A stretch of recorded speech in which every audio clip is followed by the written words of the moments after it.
नमस्कार, आदाब। मैं शबिस्ता मलिक एक बार फिर से आप सभी का स्वागत करती हूँ टुडे नाउ न्यूज़ के इस स्पेशल प्रोग्राम में। सरकार द्वारा किए गए नए फैसले के कारण जहां मेयर और डिप्टी मेयर पद के उम्मीदवारों की संख्या में बढ़ोतरी हुई है, वहीं दूसरी ओर पटना जिला के 75 वार्डों में चुनावी सरगर्मी तेज देखी जा रही है। तो इन्हीं बातों पर कुछ विशेष चर्चा करने के लिए आज हमारे साथ मौजूद हैं डॉक्टर अजय प्रकाश। तो चलिए सीधा उन्हीं से बात करते हैं। नमस्कार अजय जी, आपका बहुत बहुत स्वागत है हमारे इस खास प्रोग्राम में। सबसे पहले तो आप हम अपना पूरा परिचय हमारे दर्शकों को दीजिए। मेरा नाम डॉक्टर अजय प्रकाश है और मैं वर्तमान समय में एक्यूप्रेशर विधा को प्रचारित करने में अपना पूरा जीवन अब तक का लगाया हूं और समाज के प्रति मेरा जो कर्तव्य है उसको निभाने के लिए मैंने अपना जीवन लगाया है। जैसे कि यहाँ के लोगों से हमने बात की और लोगों का कहना है, आपके खासकर आपके एरिया के कुछ लोगों का कहना है जो लोग आपको मेयर पद के उम्मीदवार के रूप में योग्य मानते हैं, तो इस बारे में आपका क्या कुछ कहना है सर? देखिए, मैं तो चिकित्सक हूँ जी। और चिकित्सक का पेशा जो होता है वह सेवा है। कहने का मतलब है कि हमारा जो कार्य है वह जिससे हमें अर्न हो रहा है, जिससे आर्थिक दृष्टिकोण से हम हर व्यक्ति को होना पड़ता है उसके अपने परिवार को चलाने के लिए, अपने साथ समाज को चलाने के लिए, तो कोई ना कोई पेशा करता है। हमारा पेशा चिकित्सा है और चिकित्सा के अंदर सेवा ही समाहित है। तो हमारे अंदर शुरू से ही सेवा का समायोजन है। चूँकि मेरे पिता भी चिकित्सक रहे, मेरे दादाजी भी चिकित्सक रहे, तो सेवा तो हमारे संस्कार में ही है, हमारे ब्लड में सेवा है। अब चिकित्सा कार्य पे सेवा ही है, इसके साथ साथ अन्य सामाजिक कार्यों को भी मैं करते रहता हूँ। जैसे समय समय पर ठंडा के दिनों में कंबल वितरण, भोजन आदि का वितरण, कोविड अभी आया, कोविड के समय में ऑक्सीजन का वितरण, डिफरेंट बहुत तरह, जहाँ भी जिसकी ज़रूरत है, जो कमियां हैं, चाहे वो आर्थिक दृष्टिकोण से कमज़ोर हो, चाहे वो किसी भी कारण से वो सुविधा नहीं अवेल कर पा रहे हों, उन सभी सुविधाओं को देने का कार्य मेरे अंदर संस्कार में ही है, वो मैं करता रहता हूँ। तो जनता का ऐसा विचार होना लाजमी है। अगर जनमानस ऐसा सोचती है कि मेयर के रूप में मैं आऊं, तो निश्चित रूपेण वो सोच सकती है।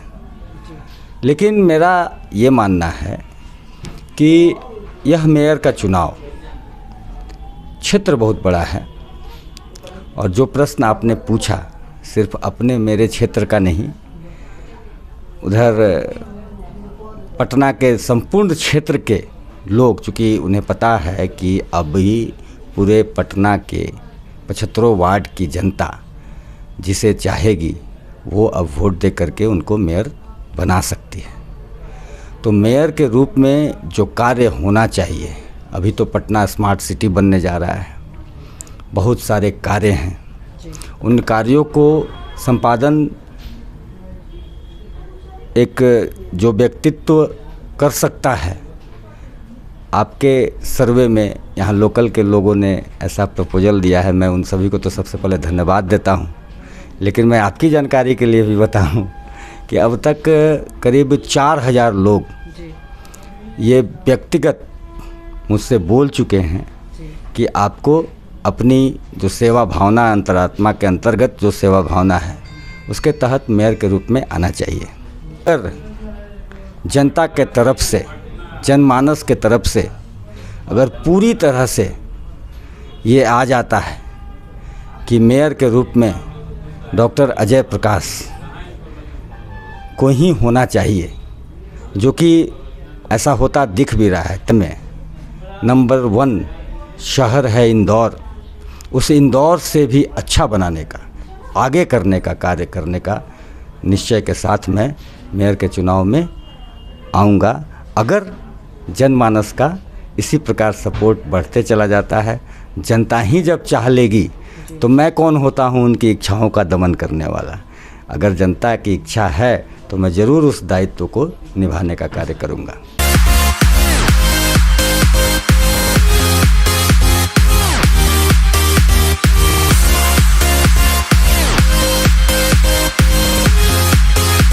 अगर आप मेयर बनते हैं तो जो हमारी एक युवा पीढ़ी है उनके लिए आप क्या कुछ करना चाहेंगे? नहीं, जो थॉट है मैं ऐसे भी करता रहता हूँ। जैसे मान लीजिए कि एक्यूप्रेशर की ही बात, तो एक्यूप्रेशर चिकित्सा, मैं तो दूसरे पैथी का डॉक्टर हूँ, लेकिन उस पद्धति के कार्यों के साथ साथ सरकारी सेवा में भी मैं रहा। मैं आयुष मंत्रालय भारत सरकार में भारतीय चिकित्सा केंद्रीय परिषद उसका मैं सदस्य रहा।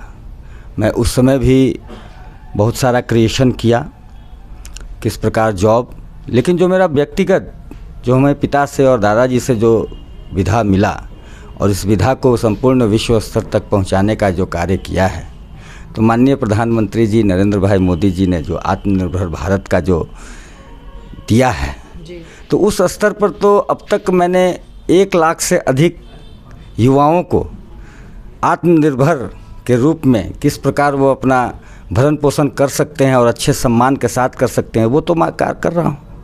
जी, इस पेशे में होते हुए वो तो आप कर रहे हैं ना। अगर आप मेयर बनते हैं तो आपके पास और ज़्यादा साधन होंगे, तो अगर आप जब मेयर बनते हैं तो आप क्या कुछ करना चाहेंगे? वही बात मैं बोल रहा था कि जब जितनी शक्ति अपने कलम में आती है तो उसके अनुरूप आप कार्य करने लगते हैं। जैसे चिकित्सा सेवा में मैं हूँ, तो चिकित्सा के क्षेत्र में मैंने 1 लाख से अधिक लोगों को आत्मनिर्भर बनाने का कार्य किया है। जब मैं आयुष मंत्रालय में रहा, उसमें भी अच्छा कार्य किया। उसके प्रति उसके जो भी विभिन्न आयाम हैं, सिर्फ आत्मनिर्भर भारत बनाने वाला काम नहीं, सिर्फ युवाओं की बात नहीं, जो भी आयाम है उस क्षेत्र को मैंने अच्छे ढंग से किया। मेयर के रूप में जब मैं आऊँगा तो मेयर का जितने भी कार्य होते हैं, पूरा पटना युवाओं सहित हमारे आदरणीय बुजुर्गगण, माताएं, बहनें, हमारे छोटे बच्चे, सभी ये निश्चित रूपेण अंतर महसूस करेंगे कि ये कुछ नया हो गया है, बदलने लगा है पटना। मैं कोई भी कार्य को अपना दायित्व समझते हुए करता हूँ, तो पूरी जनता जो है, पूरा जनमानस जो है, वो निश्चित रूपेण पटना को बदलते हुए देखेगी। पटना में बेरोज़गारी का आंकड़ा बहुत तेज़ी से बढ़ गया है, तो अगर आप मेयर बनते हैं तो रोज़गार के लिए आप क्या कुछ करना चाहेंगे? कि जो दायरा मेयर के अंतर्गत आता है, बहुत सारी बातें राज्य सरकार की होती हैं, बहुत सारी बातें केंद्र सरकार की होती हैं, उनसे सहयोग लेते हुए, उनसे मंत्रणा करते हुए, और मेयर के कलम में जितनी ताकत होती है उस ताकत के अनुरूप पटना को जब बदलने का कार्य करने का, जब जनता के आदेश पर या निर्देश पर मेयर का दायित्व लेते हुए मैं करने के लिए तैयार रहूँगा, तो निश्चित रूपेण इस तरह का पलायन में भी अंतर दिखेगा। क्योंकि बदलता पटना तभी दिख पाएगा जब समृद्ध पटना होगा, स्वच्छ पटना होगा, सुंदर पटना होगा और स्मार्ट पटना होगा। सरकार द्वारा जो नया फैसला किया गया है, जिसमें अब पूरी तरह से जनता के हाथों में है कमान या पावर, बोल दें कि मेयर और डिप्टी मेयर सीधे जनता चुनेगी, इस फैसले से आप कहाँ तक सहमति रखते हैं? पूर्णतः सहमत हूँ मैं। सरकार के लिए मैं पूर्व में भी राज्य सरकार को, अपने बिहार सरकार के मुखिया नीतीश कुमार जी को, तारकिशोर जी को, जिनके अंडर में यह डिपार्टमेंट भी है, उन सभी को मैं व्यक्तिगत रूप से और समाचार पत्रों और आपके माध्यम से, मीडिया के माध्यम से मैं पहले भी धन्यवाद दे चुका हूं, क्योंकि इसकी नितांत आवश्यकता थी। जहां जहां पर जनता स्वयं चुनती है, उसे चुनने का अधिकार होता है, वहां पर वो चुन लेती है कि किसे उन्हें अपना प्रतिनिधि के रूप में चुनना है। यहाँ तो जनता पहले वार्ड पार्षद को चुनती थी और वार्ड पार्षद चुनते थे मेयर के रूप में, तो वहाँ जनता का कोई डायरेक्ट रोल नहीं हो पाता था। वो अनमने ढंग से भी जो मेयर आ गए उनको स्वीकार करना पड़ता था, लेकिन अब वो बात नहीं है। अब तो जनता सीधे मेयर का चुनाव करेगी। छूट और ये अधिकार अगर जनता को मिला है, इसके लिए मैं पुनः आपके चैनल के माध्यम से अपने राज्य सरकार के शीर्ष मुखिया नीतीश कुमार जी, डिप्टी सीएम, उसके साथ साथ मंत्रिमंडल में जितने भी सदस्य हैं जिन्होंने इस चीज़ को पारित किया, अध्यादेश के रूप में आया, और सभी पदाधिकारियों को मैं तहे दिल से धन्यवाद देता हूं। को आप तुलना कीजिए ना शहर से, घर में ही बहुत सारा सामान आपने खरीद लिया और जैसे तैसे जहां तहां उसको रख दिया, तो वो सुंदर दिखने में भी नहीं लगता है, और जब समय आता है तो उसे आप खोज भी नहीं पाते हैं। व्यवस्थित नहीं रहना ये दुर्भाग्यपूर्ण है। तो हर चीज़ व्यवस्थित होना चाहिए। अगर इंडस्ट्री की आप बात कर रही हैं कि उसका वेस्ट पदार्थ जो है कृषि क्षेत्रों में चला जाता है, तो उसको व्यवस्थित करने की आवश्यकता है। जहाँ तक इंडस्ट्री जो पहले से खुल चुका है, उसके लिए हम लोग उस तरीके से व्यवस्था करने का काम करेंगे कि उनका वेस्ट पदार्थ सही जगह पर जाए। और अब तो एक से एक टेक्नोलॉजी आ गई है, जो वेस्ट पदार्थ आ रहे हैं वो रिसाइकिल हो करके पुनः यूजफुल पदार्थ में बदल जाते हैं।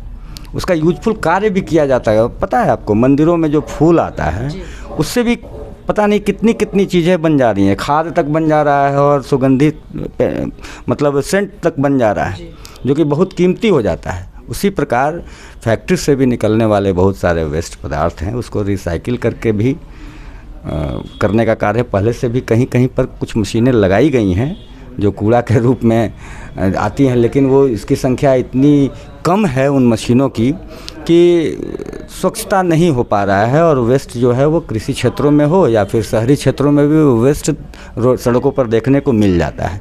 तो उनकी संख्या बढ़ाई जाएगी, उन मशीनों की भी संख्या बढ़ाई जाएगी। और वैसे जो तरल पदार्थ होते हैं, जो वेस्ट पदार्थ, उनके लिए अलग से एक डंपिंग जगह पर बनाया जाएगा। शहरों में जो वाटर लॉजिंग की जो बात आ जाती है, उस समस्या को भी दूर करने का कार्य किया जाएगा। उसमें शोध करने की बात है। बात कहें हम अमेरिका की बात कहें तो वहाँ अगले 500 साल सोच करके वहाँ का रोड मैपिंग और ये वो होता है, इसलिए सड़क जाम की मतलब असुविधा वहाँ नहीं होती है। उसी तरीके से वो क्रिएटिव माइंड सोचना होगा।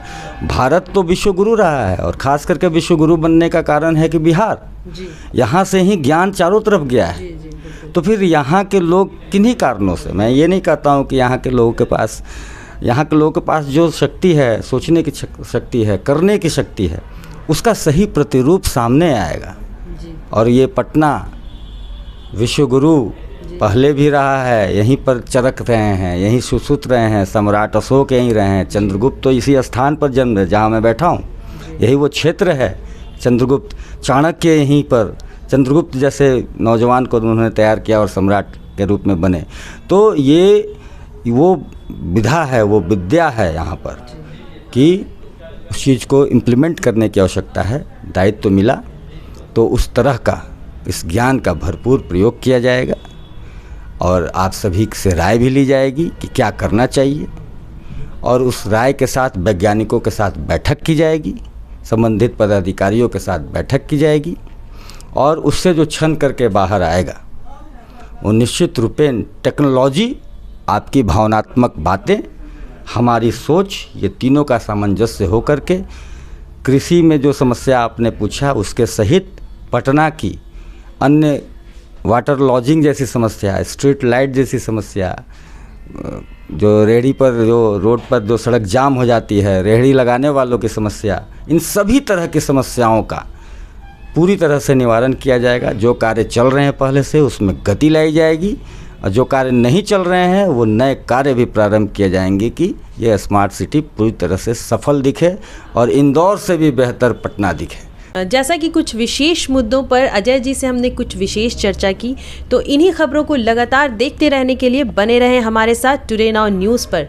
अगर आप हमारे इस वीडियो को फेसबुक पर देख रहे हैं तो हमारे फेसबुक पेज को लाइक करना ना भूलें, और अगर आप हमारे इस वीडियो को यूट्यूब पर देख रहे हैं तो हमारे यूट्यूब चैनल को लाइक और सब्सक्राइब करना ना भूलें। धन्यवाद।